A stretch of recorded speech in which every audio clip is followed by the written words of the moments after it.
Tiens, tu peux retirer juste ça. Ah, si ça devient. Voilà, alors vous allez vous mettre comme ça. Donc, patient assis près du coin de la table. Vous mettez sur le côté, soit le côté droit, soit le côté gauche, selon votre latéralité. Et vous allez faire un petit mouvement de mobilisation. Mobilisation en flexion-extension.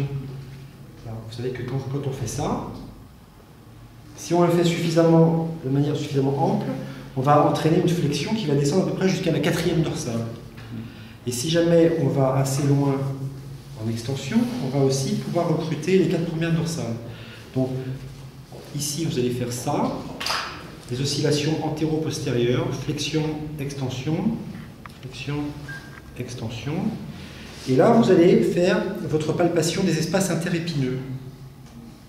Alors, on va d'abord déterminer quelle est la 7e dorsale et quelle est la 7e cervicale et la première dorsale. Ça peut être, alors la plus proéminente peut être soit C7, soit D1. Comment on fait? C'est celle qui bouge plus. On fait un test en extension. C7 fuit un petit peu vers l'avant lors de l'extension, alors que D1 ne bouge pas. Donc en fait, elle, c'est C7 qui est la plus saillante. C7.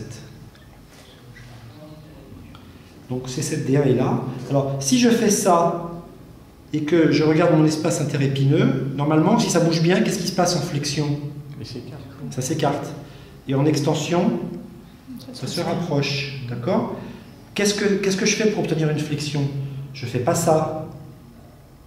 Je fais une translation postérieure. Vous voyez? Je fais à la fois une flexion cervicale et une translation postérieure. Et pour avoir une extension, je fais une translation antérieure.